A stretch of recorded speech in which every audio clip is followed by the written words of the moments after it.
여러분, 공룡은 어떻게 멸종했을까요? 운석이 죽에 꽝. 다 누구나 아는 이야기입니다. 그런데 최근에는 더 중요한 사실은 따로 있다는 게 지구에는 5번의 대멸종이 있었습니다. 생물량이 가장 많았던 생명체는 결코 살아남지 못했습니다. 지금 지구에서 생물량이 가장 많은 생명체가 바로 인간입니다. 사람은 결코 6번째 대멸종을 넘기지 못할 겁니다. 이게 지난 38억 년 동안의 자연사의 가르침입니다.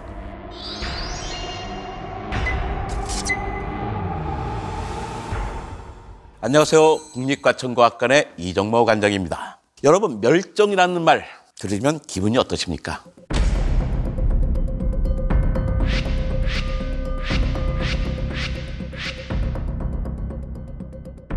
설마 멸종이라는 말 듣고서 아우 나는 가슴이 훈훈해졌어, 명랑해졌어 이런 분들 안 계시겠죠? 그런데요, 사실 멸종이 꼭 나쁜 것만은 아닙니다. 만약에 공룡이 멸종하지 않고 지금까지 살아있으면 어떻게 되겠습니까? 별로일 것 같아요. 무섭습니다.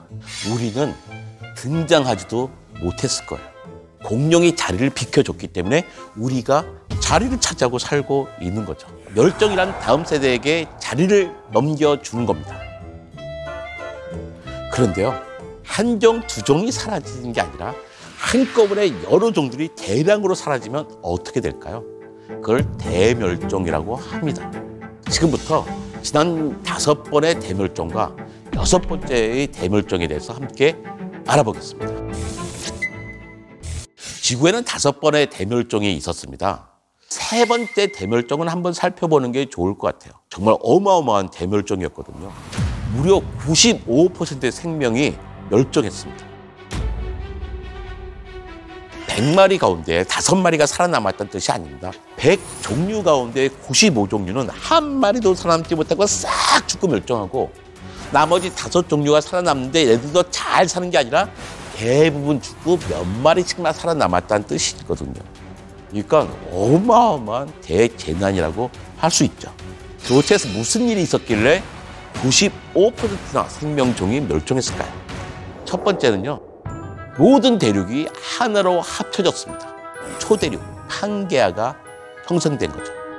그러니까 아프리카의 서쪽과 아메리카의 동쪽은 원래 해안가였잖아요. 합쳐지니까 어떻게 됩니까? 내륙 한가운데가 됐습니다. 내륙 한가운데는 지금도 뭐가 있습니까? 주로 사막이 있잖아요. 해안선 쪽은 원래 살기 좋은데요, 춥지도 않고 덥지도 않고 먹을 게 많은 겁니다. 대륙이 하나로 합쳐졌다는 뜻은 해안선은 줄어들고 사막은 엄청나게 늘어났다는 겁니다. 기본적으로 생명이 살기 어려웠던 거죠. 이게 다가 아닙니다. 산소 농도가 급격하게 떨어집니다. 고생돼서 중생대로 넘어오기 직전에는 한때 산소 농도가요 30%까지 높았어요. 30%의 산소 농도가 20%로 급격하게 떨어진 겁니다. 해안선은 줄어들어 사막은 늘어나 산소 농도는 떨어져요. 살기 힘들겠죠? 근데 이게 또 다가 아닙니다. 어마어마하게 커다란 화산이 터졌습니다. 지도에서 오렌지색 부분이요, 현무암 덩어리입니다. 제주도 가면 보는 까만 돌덩어리 있잖아요. 화산암입니다. 화산이 저렇게 터진 거예요. 100만 년 동안 화산이 터졌어요. 두께가 400m에서 3km 정도 됩니다. 한라산 높이가 1950m잖아요. 그러니까 대략 한라산 높이의 현무암 덩어리가 유럽 28개국 크기만큼 있는 거예요. 얼마나 많은 화산이 터졌다는 이야기입니까? 그런데 저기 아프리카나 남아메리카에 살았던 친구들은 거기서 무슨 일 하는지 몰라요. 하지만 슬금슬금 자기 생명체들이 죽어 나갑니다. 화산에서 여러 가지 가스가 나옵니다. 이산화황이 터져요. 이산화황 가스는 지구를 일시적으로 냉각시키면서 해수면을 낮춥니다. 바다 생명체가 살기 어렵겠죠. 또 이산화황과 염소, 불소 이런 건 산성물질이었잖아요. 산성비가 내리면서 바다를 산성화시킵니다. 이산화탄소도 나오는데 이산화탄소 역시 바다를 산성화시키는 겁니다.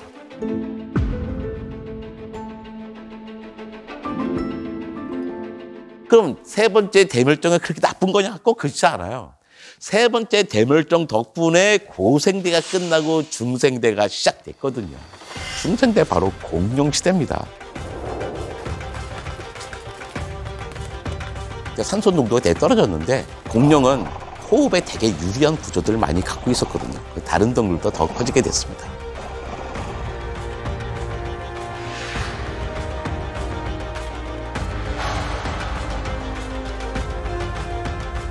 제가 옛날에 학교에서 배울 때는요, 공룡 멸종에 관한 이론이 100가지도 넘었습니다. 정말 그럴싸한 이론이 하나도 없다는 거죠. 고만고만한 것들이 많다는 겁니다. 그런데 윌터 알바레즈와 루이스 알바레즈 부자가 1979년에요. 이리듐이 극도로 많은 지층을 발견했습니다. 이 이리듐은 지구에 별로 없는 원소거든요. 소행성에 많은 거예요. 근데 이 지층이 전 지구에 골고루 분포되어 있습니다. 그 지층의 시대를 따져보니까 지금부터 딱 6,600만 년 전인 거예요. 그러면 과학자들은 어떤 상상을 해야지 될까요?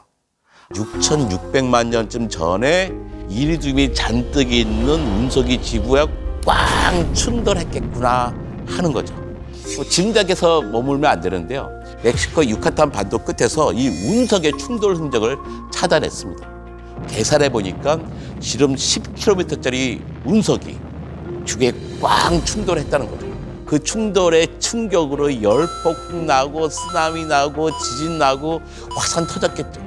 그 당시에 육상에서는 공룡뿐만 아니라 고양이보다 커다란 모든 동물들은 다 사라졌다. 다 누구나 아는 이야기입니다. 그런데 최근에는 이게 다가 아니라 더 중요한 사실은 따로 있다는 게 밝혀졌습니다. 2021년 6월 달에 네이처 커뮤니케이션에 나온 논문인데요. 이런 거예요. 운석이 꽝 붙기 전에 이미 공룡의 멸종은 시작됐다는 겁니다.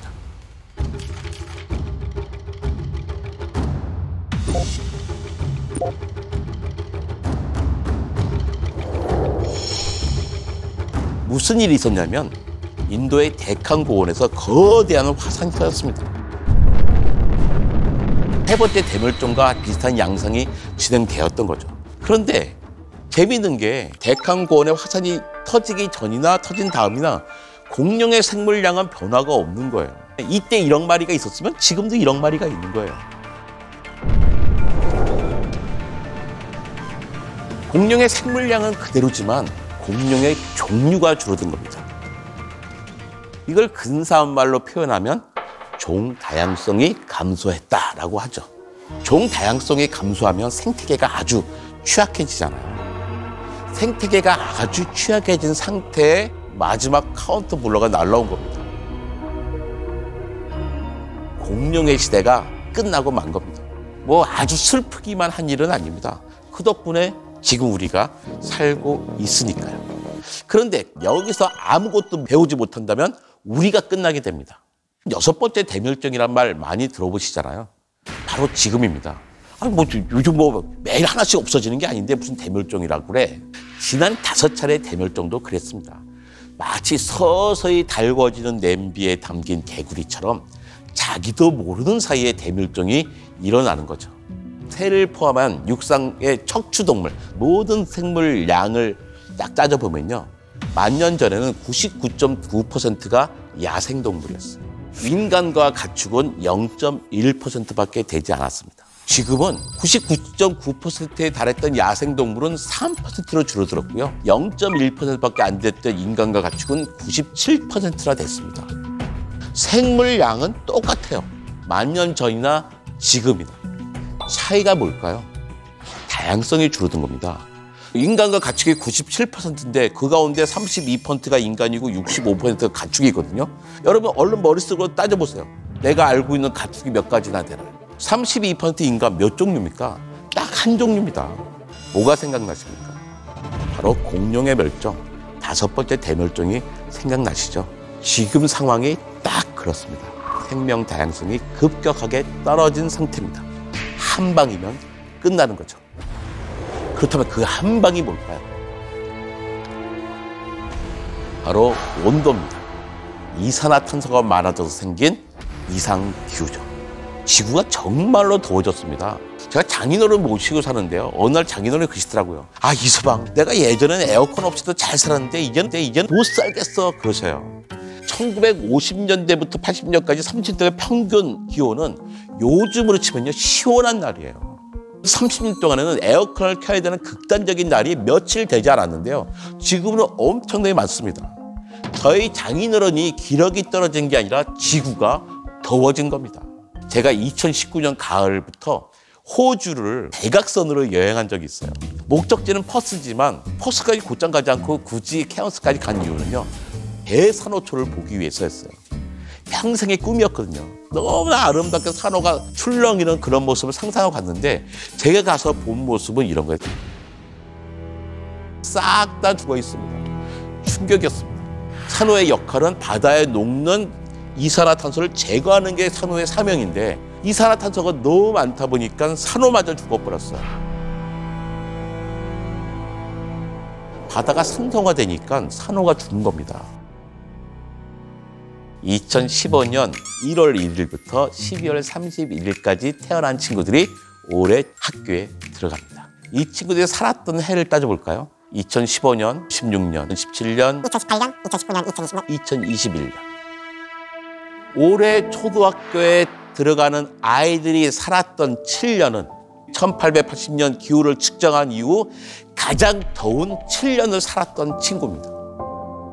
그중에 2년은 마스크를 쓰고 살았죠. 정말 힘든 시기를 살았던 친구입니다. 올해 대학에 들어간 친구들은 있잖아요. 가장 더운 20년을 살아낸 친구들입니다. 우리는 급격하게 기온이 올라가고 있는 것을 확인하고 있는 거죠.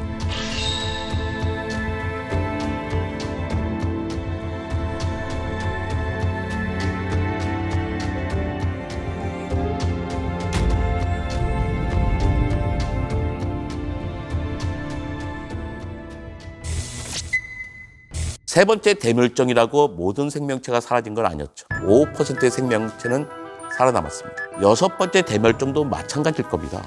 우리만 살아남으면 돼요. 우리만 살아남으면 나름대로 괜찮을 것 같아요. 하지만요, 지난 5차례 대멸종을 살펴보면 생물량이 가장 많았던 생명체는 결코 살아남지 못했습니다. 지금 지구에서 생물량이 가장 많은 생명체가 뭡니까? 바로 인간입니다. 각각의 종으로 치면 사람보다 많은 동물은 하나도 없어요. 사람은 분명히 결코 여섯 번째 대멸종을 넘기지 못할 겁니다. 이게 지난 38억 년 동안의 자연사의 가르침입니다. 어떻게 인간이라고 영원히 존재하겠습니까? 대부분의 포유류들은요, 한 100만 년 존재하다가 사라집니다. 하지만 등장한 지 30만 년밖에 안 된 호모사피엔스가 지금 사라지기엔 좀 억울하지 않습니까? 조금 더 존재해야죠. 우주의 나이가 137억 살인지 알려준 게 누굽니까? 지구에 살고 있는 동물과 식물의 이름을 붙여준 사람 누굽니까? 꽃이 예쁘다는 걸 누가 알려줬습니까? 우리 호모사피엔스입니다.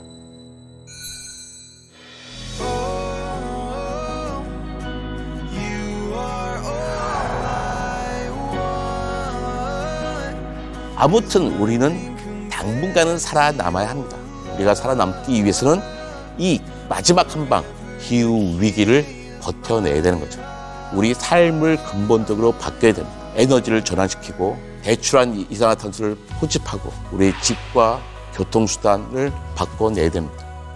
우리는 할 수 있습니다.